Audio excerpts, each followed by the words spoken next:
जय हिंद दोस्तों, बहुत बहुत स्वागत है आप सभी का हमारे YouTube channel government job factory के स्पेशल साइंस क्लासेस में। तो दोस्तों, जैसा कि आप जानते हैं कि रेलवेज के तरफ से यानी कि आरआरबी के थ्रू बहुत सारे एग्जाम्स अभी होने वाले हैं, जैसे एनटीपीसी हो गया, ग्रुप डी, एएलपी और टेक्नीशियन, इन दोनों का मेंस भी होने वाला है। ठीक है, तो ये सारे एग्जाम्स जो है वो काफ़ी नज़दीक है और अगर आप रेलवेज की एग्जाम्स की तैयारी कर रहे हो तो आपको साइंस का नॉलेज होना बहुत ही ज़रूरी है। इसलिए हमारे चैनल गवर्नमेंट जॉब फैक्ट्री ने स्पेशल साइंस क्लासेस अरेंज की है, जिसमें मैं सिलेबस में जितने भी है टॉपिक्स उन्हें बारी बारी से डिस्कशन कर रही हूँ। ठीक है, तो अभी हमारा टॉपिक चल रहा है मेटल्स एंड नॉन मेटल्स। ठीक है, यानी कि धातु और अधातु। तो पिछले वीडियोस में आपने देखा होगा कि मैंने एलिमेंट्स के बारे में बताया था, मतलब तत्व के बारे में बताया था, जिनमें से कुछ होते हैं मेटल्स, कुछ नॉन मेटल्स और कुछ मेटलॉइड होते हैं। ठीक है, फिर मैंने मेटल्स के बारे में बताया, मेटल्स की जितनी भी प्रॉपर्टी, जितनी भी धातुओं की विशेषता होती है, उन सब के बारे में मैंने यहाँ पे बताया है। फिर एक एक मेटल को लेकर, जैसे गोल्ड के बारे में, कॉपर के बारे में, ये सब मैंने डिस्कशन किया है। ठीक है, अब आज के वीडियो में मैं स्टार्ट करने जा रही हूँ नॉन मेटल। ठीक है, नॉन मेटल यानी कि अधातु। ठीक है, अब देखो, जैसा भी मैंने जस्ट इससे पहले डिस्कशन किया कि जो एलिमेंट्स होते हैं यानी कि तत्व होते हैं वो टोटल कितने हैं, 118 है। ठीक है, 118 है। उनमें से नॉन मेटल्स कितने हैं, तो उनमें से नॉन मेटल्स जो है वो 18 है, यानी कि 18 है। ठीक है, तो आपको याद रखना है कि नॉन मेटल्स का नंबर कितना है, टोटल 18 इन नंबर्स है नॉन मेटल्स।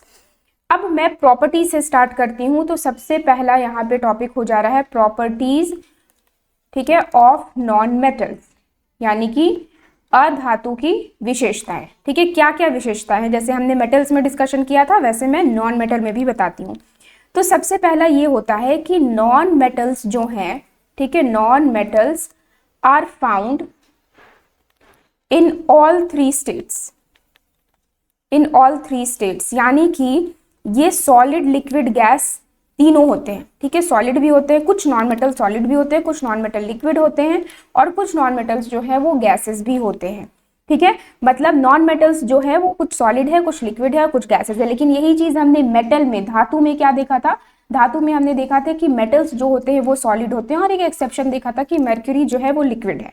ठीक है, लेकिन नॉन मेटल्स के केस में हम क्या देखते हैं कि नॉन मेटल्स जो है वो सॉलिड, लिक्विड, गैस तीनों होते हैं, यानी कि ठोस भी होते हैं, गैसेस भी है और वो द्रव स्टेट में भी यानी कि लिक्विड में भी एग्जिस्ट करते हैं। ठीक है, अब मैं एग्जांपल्स बता दूं कौन कौन से नॉन मेटल्स होंगे जो सॉलिड होंगे, कौन लिक्विड और कौन है गैसेस। ठीक है, तो आपको अच्छे से याद रखनी है। मैं ये भी बता दूंगी कि कौन सबसे ज्यादा इंपॉर्टेंट है।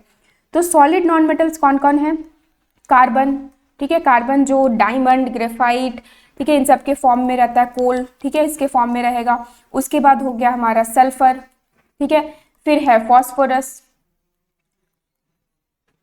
ठीक है, तो ये सब जो होते हैं ये सॉलिड फॉर्म में एग्जिस्ट करते हैं। लिक्विड फॉर्म में कौन है, लिक्विड में कौन है, तो ये है ब्रोमीन। ठीक है, ब्रोमीन जो है वो लिक्विड के फॉर्म में है। और गैस में तो फिर बहुत सारे हो गए। ठीक है, गैस में कौन कौन है, ऑक्सीजन है, हाइड्रोजन है, नाइट्रोजन है, ठीक है, उसके बाद क्लोरीन है, फ्लोरीन है। ठीक है, ये सारे होते हैं। सॉलिड में आप एक और लिख सकते हो, आयोडीन है। ठीक है, तो ये सब है। फिर जितने भी नोबल गैसेस है जैसे हीलियम, नियॉन, आर्गन, क्रिप्टन, जेनन और रैडन। ठीक है, तो ये सब जितने भी है ये सब के सब गैसेस स्टेट में एग्जिस्ट करते हैं। ठीक है, तो आपको अच्छे से याद रखना है कि सॉलिड यानी कि ठोस कौन कौन से नॉन मेटल्स है, carbon, sulphur, phosphorus, iodine, liquid सबसे इंपॉर्टेंट ये है। ठीक है, सबसे इंपॉर्टेंट ये है कि द्रव यानी कि तरल कौन होगा, कौन सा नॉन मेटल होगा, तो ये ब्रोमीन। ठीक है, अच्छे से याद रखना कि लिक्विड नॉन मेटल या द्रव धातु कौन है, तो ये है ब्रोमीन। ठीक है, कौन से कलर का ये होगा, तो ये ब्राउन कलर का होता है। ठीक है, जिसे हम ब्रोमीन वाटर कहते हैं। ठीक है, ब्राउन कलर का, भूरे रंग का ये लिक्विड होता है। उसके बाद गैसेस, गैसेस कौन कौन से है, तो oxygen, hydrogen, nitrogen, chlorine, fluorine, helium, neon, argon, krypton, xenon, radon, ये सब के सब जो है ये गैसेस हैं। ठीक है, तो होप आपको ये समझ में आ रहा होगा। अब चलिए मैं आगे बढ़ती हूँ। दूसरा पॉइंट ये है कि जो नॉन मेटल्स होते हैं ना वो बैड कंडक्टर होते हैं। ठीक है, तो non metals are bad conductor bad conductors of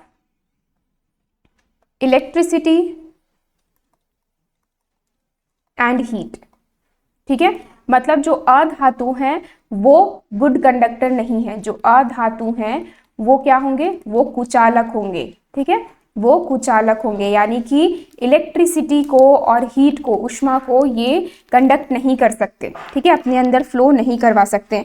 तो याद रखना कि non metals bad conductor of heat and electricity होते हैं, यानी कि अधातु जो है वो विद्युत और उष्मा इन दोनों का कुचालक होता है। ठीक है, अब इसमें भी है एक्सेप्शन। ठीक है, तो इसमें एक्सेप्शन क्या है, ग्रेफाइट, ये नाम आपने सुना होगा, ग्रेफाइट। ठीक है, ग्रेफाइट आपने कहाँ ग्रेफाइट देखा है, तो पेंसिल की लिड पर। ठीक है, पेंसिल जो हम इस्तेमाल करते हैं लिखने के लिए, तो इसकी जो लिड होती है, ठीक है, यहीं पे ग्रेफाइट प्रेजेंट होता है। ठीक है, ग्रेफाइट होता है चमकता हुआ ब्लैक ग्रे कलर का वो होगा। ठीक है, तो ये जो ग्रेफाइट है ये गुड कंडक्टर है। ठीक है, और ग्रेफाइट एक्चुअल में है क्या, ये है a form of carbon, carbon का एक रूप है। ठीक है, कार्बन का ही एक रूप है, कार्बन का ही एक फॉर्म है। ठीक है, तो याद रखना आप कि ये जो ग्रेफाइट है ये क्या होगा, ये गुड कंडक्टर है। मैंने क्या बताया, नॉन मेटल्स होते हैं बैड कंडक्टर, यानी कि सब कुचालक होते हैं, लेकिन जो ग्रेफाइट है वो क्या होगा, वो गुड कंडक्टर ऑफ इलेक्ट्रिसिटी है। ठीक है, गुड कंडक्टर है, सुचालक है। ठीक है, नेक्स्ट प्रॉपर्टी जो है हमारी पॉइंट नंबर 3, वो है कि नॉन मेटल्स जो होते हैं ना वो नॉन लस्ट्रस होते हैं। ठीक है, non metals are non lustrous. ठीक है, नॉन लस्ट्रस का मतलब क्या हो जाएगा कि ये चमकदार नहीं होते हैं। ठीक है, चमकदार नहीं होते हैं, नॉन लस्ट्रस का मतलब हो जाएगा ये चमकदार नहीं होते हैं। ठीक है, अब मेटल्स के बारे में जब हमने देखा था, तो मेटल्स जो होते हैं वो लस्ट्रस होते हैं, यानी कि मेटल्स का जो सरफेस होता है वो चमकदार होता है। ठीक है, लेकिन जो अधातु है, जो नॉन मेटल है, वो चमकदार नहीं होते। लेकिन इसमें भी एक एक्सेप्शन है जो आपको याद रखनी है। तो एक्सेप्शन क्या है, एक्सेप्शन है डायमंड। ठीक है, डायमंड यानी कि हीरा। ठीक है, ये क्या होता है, हीरा जो है ये भी एक कार्बन का ही फॉर्म है। ठीक है, फॉर्म ऑफ कार्बन है। तो ये जो हीरा है, आपने सुना होगा या देखा भी होगा कि जो हीरा है वो क्या है, चमकता रहता है, यानी कि लस्ट्रस और काफ़ी ज़्यादा चमकीला ये होता है। ठीक है, इतना तक कि ग्रेफाइट को भी जब आप देखोगे तो वो भी थोड़ा चमकता हुआ दिखाई देता है। ठीक है, पेंसिल का जो लिड है उसे आप देखना तो वो भी चमकता हुआ दिखाई देगा। तो जितने भी नॉन मेटल्स होते हैं वो नॉन लस्ट्रस होते हैं, चमकदार नहीं होते हैं। लेकिन एक्सेप्शन में क्या क्या है, डायमंड है, ग्रेफाइट है, ये चमकदार होते हैं, यानी कि ये लस्ट्रस होते हैं। चलो अब अगले पॉइंट में मैं आती हूँ, पॉइंट नंबर 4। क्या है point number 4, non metals are non sonorous. ठीक है, नॉन मेटल्स जो होते हैं वो सोनोरस नहीं होते हैं। साथ में जो नॉन मेटल्स होते हैं दे आर नॉट मेलिएबल। ठीक है, ये मेलिएबल भी नहीं होते हैं, और दे आर नॉट डक्टाइल, ये डक्टाइल भी नहीं होते हैं। ठीक है, अब सोनोरस का मतलब क्या हुआ, सोनोरस का मतलब ये है कि किसी भी, जैसे मैं एक मेटल का एग्जांपल देती हूँ। ठीक है, मेटल जैसे मान लो आयरन ले लो, लोहे का एग्जांपल ले लो। अगर एक लोहे का रॉड है, उसे अगर आप किसी जगह पर हिट कर रहे हो, ठीक है, किसी जगह पर ऐसे मार रहे हो, तो एक रिंगिंग साउंड आएगा। ठीक है, एक अलग सा है कि रिंग करता हुआ, जैसे बेल जो घंटियाँ रहती है, ठीक है, घंटी जब हम बजाते हैं तो एक रिंग करता हुआ साउंड आता है। ठीक है, वाइब्रेट करता हुआ साउंड आता है।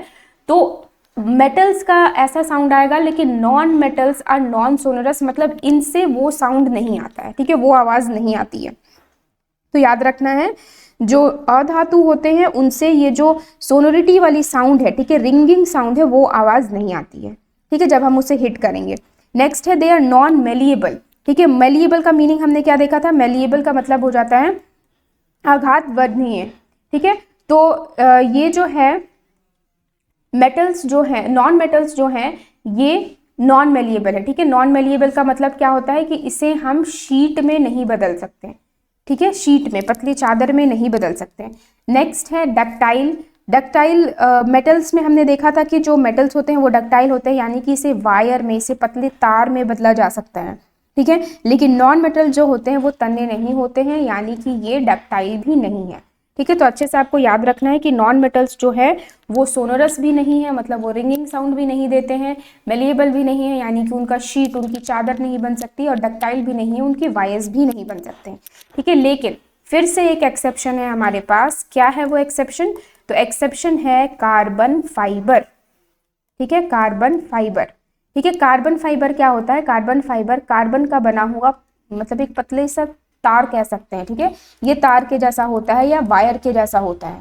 ठीक है, तो किसका बनता है? ये कार्बन का बनता है। तो एक्सेप्शन याद रखना कि सारे नॉन मेटल्स जो है वो नॉन डक्टाइल है, यानी कि तन्ने नहीं है, लेकिन कार्बन फाइबर जो है वो तन्ने हैं।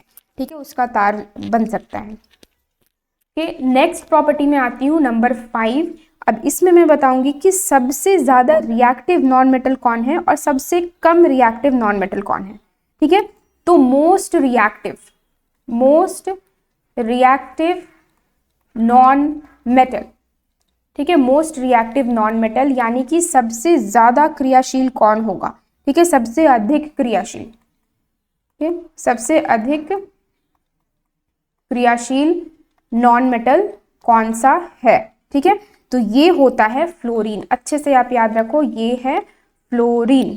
ठीक है, अब देखो फ्लोरीन कहाँ होता है? आपने अगर पीरियोडिक टेबल पढ़ा है तो पीरियोडिक टेबल में जो नॉन मेटल्स जो होते हैं ना वो इस तरफ होते हैं। ठीक है, लेफ्ट साइड होते हैं, और नॉन मेटल्स जो होते हैं वो राइट साइड होते हैं।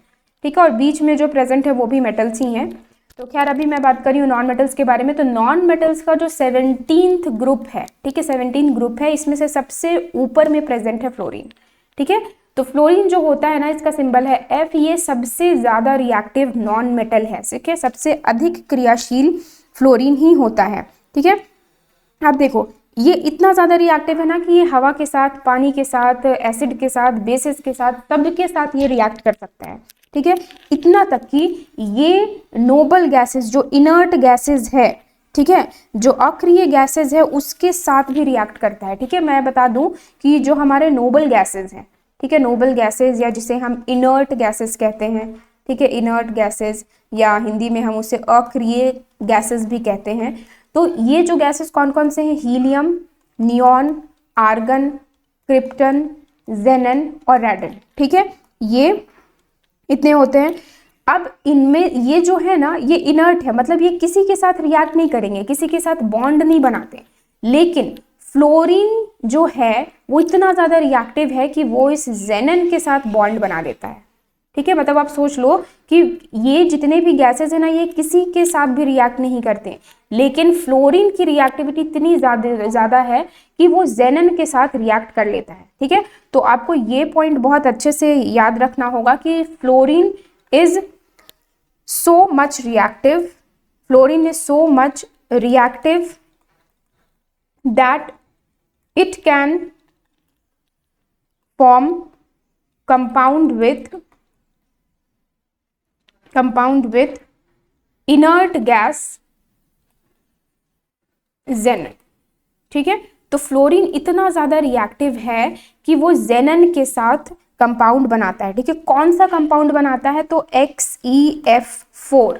ठीक है, XeF4, जिसका नाम क्या है? इसका नाम है जेनन टेट्राफ्लोराइड। ठीक है, जेनन टेट्राफ्लोराइड। तो बहुत ही इंपॉर्टेंट इंफॉर्मेशन मैं दे रही हूँ, अच्छे से आपको याद रखना है कि सबसे ज्यादा रिएक्टिव नॉन मेटल कौन है? तो ये है फ्लोरीन। जो भी नॉन मेटल्स होते हैं ना वो बहुत ज्यादा इनर्ट गैसेस के साथ तो बिल्कुल भी रिएक्ट नहीं करते, लेकिन जो फ्लोरीन है वो स्पेशली रिएक्ट करता है किसके साथ? जेनन के साथ। और क्या कंपाउंड फॉर्म करता है? जेनन टेट्राफ्लोराइड। फॉर्मूला क्या है? XeF4। ठीक है, तो अच्छे से आप इसे याद रखना, बहुत ही इंपॉर्टेंट टॉपिक है ये। अब नेक्स्ट ये है कि फ्लोरीन जो है हमने देख लिया वो सबसे ज्यादा रिएक्टिव है, तो फ्लोरीन का बॉन्ड किसके साथ सबसे ज्यादा स्ट्रॉन्ग होगा? ठीक है, मतलब ये सबसे स्ट्रॉन्गेस्ट बॉन्ड किसके साथ फॉर्म करता है? ठीक है, तो बता दूं मैं कि फ्लोरीन हाइड्रोजन के साथ बॉन्ड जो फॉर्म करेगा, मतलब HF, ठीक है, हाइड्रोजन फ्लोराइड, इन दोनों के बीच का जो बॉन्ड होता है ना वो स्ट्रॉन्गेस्ट हाइड्रोजन बॉन्डिंग का एग्जाम्पल है। ठीक है, तो इसके बारे में लिख लो कि फ्लोरीन जो है, fluorine when reacts with hydrogen,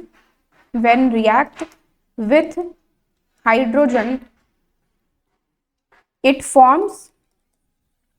it forms hydrogen fluoride, ठीक है, hydrogen fluoride and is the strongest hydrogen bond, ठीक है।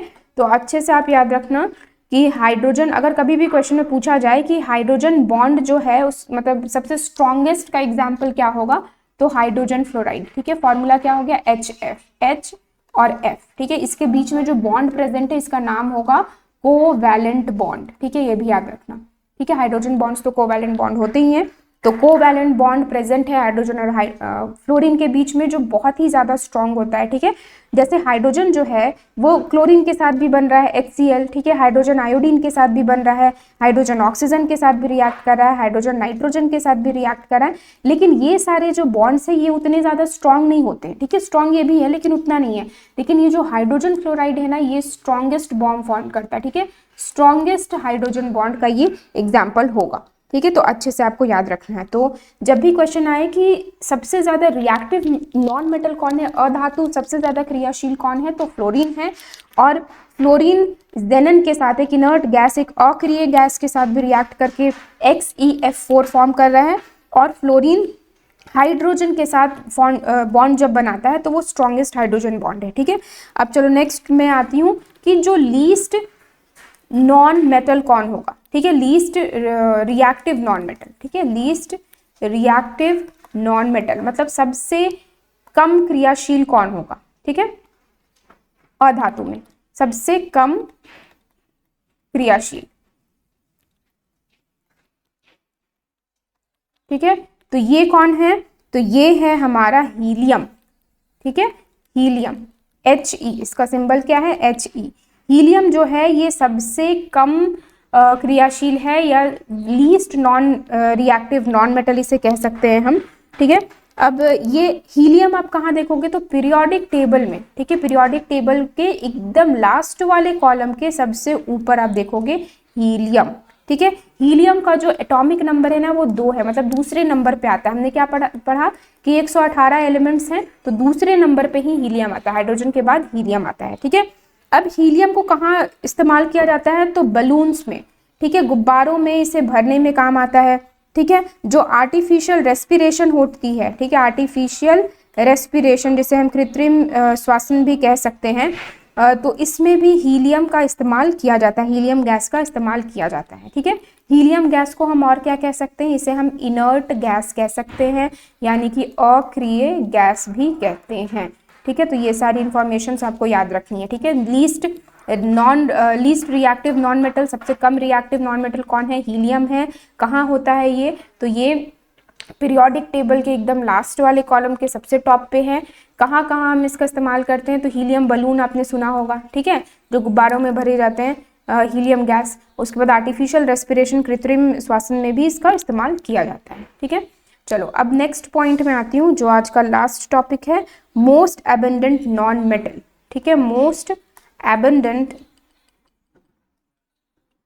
नॉन मेटल मतलब सबसे ज्यादा नॉन मेटल इस धरती में कहाँ पाया जाता है, कौन सा होगा, ठीक है, इन अर्थ, अर्थ में, पृथ्वी में सबसे ज्यादा, सबसे अधिक मात्रा में, ठीक है, सबसे अधिक मात्रा, सबसे अधिक मात्रा में नॉन मेटल अर्थ में, पृथ्वी में कहाँ पाया जाता है, तो ये क्या, कौन सा पाया जाता है, तो ये होगा ऑक्सीजन, ठीक है। ऑक्सीजन जो है ये सबसे ज्यादा प्रेजेंट है, O, इसका सिंबल है O। कितने परसेंट में ये है, तो 46% में, ठीक है। लेकिन यही क्वेश्चन अगर पूछा जाए कि मोस्ट एबंडेंट, ठीक है, मोस्ट एबंडेंट नॉन मेटल इन एटमॉस्फेयर, ठीक है, एटमॉस्फेयर हमारे वातावरण में अगर पूछा जाए कि कौन सा नॉन मेटल सबसे अधिक मात्रा में प्रेजेंट है, तो क्या हो जाएगा, ये होगा हमारा नाइट्रोजन, ठीक है, नाइट्रोजन N सिंबल है। और ये कितना परसेंट प्रेजेंट है, 98% प्रेजेंट है हमारे मतलब इस पूरे एटमॉस्फेयर में, ठीक है। तो ये दो अलग अलग क्वेश्चंस हो गए कि नॉन मेटल जो है सबसे अधिक मात्रा में पृथ्वी पे कहाँ कौन होगा, तो ऑक्सीजन होगा, और एटमॉस्फेयर में कौन होगा, तो नाइट्रोजन होगा, ठीक है। बच्चे इसमें कंफ्यूज हो जाते हैं। तो आज के लिए बस इतना ही। मैंने क्या क्या डिस्कशन किया आप अच्छे से इसे देख लेना, पढ़ लेना, ठीक है। नॉन मेटल्स की जितनी भी प्रॉपर्टी है आप चाहे तो इसे मेटल के साथ भी रिलेट कर सकते हैं। मेटल्स के बारे में हमने क्या देखा था कि वो सॉलिड होते हैं, लेकिन non metal, solid, liquid, gas तीनों तरह के होते हैं। नॉन मेटल्स जो है वो बैड कंडक्टर ऑफ हीट और इलेक्ट्रिसिटी है, लेकिन metals good conductor of heat और इलेक्ट्रिसिटी है। नॉन मेटल्स लस्ट्रस नहीं होते हैं, मेटल्स लस्ट्रस होते हैं। नॉन मेटल्स जो है सोनोरस भी नहीं है, मेलिएबल भी नहीं है, डक्टाइल भी नहीं है, लेकिन मेटल्स जो है सोनोरस भी है, मेलिएबल भी है और डक्टाइल भी है, ठीक है। फिर आपको ये बहुत ही इंपॉर्टेंट पॉइंट मैंने बताया, डायरेक्ट क्वेश्चन यहाँ से पूछा जा सकता है फ्लोरीन के बारे में कि सबसे ज़्यादा रिएक्टिव यही है और सबसे कम रिएक्टिव कौन है, तो हीलियम है, ये भी आप याद रखना। सबसे ज़्यादा अधिक मात्रा में कौन अर्थ में पाया जाता है, पृथ्वी में, कौन सा नॉन मेटल, तो ये होगा ऑक्सीजन। और एटमॉस्फेयर में सबसे ज़्यादा कौन है, तो ये है नाइट्रोजन, ठीक है। तो होप आपको ये वीडियो पसंद आई हो और इन्फॉर्मेटिव भी लगी हो। आप हमारे चैनल को सब्सक्राइब कीजिए ताकि हम आपको और भी ऐसे वीडियोज़ मिलते रहें। तो धन्यवाद।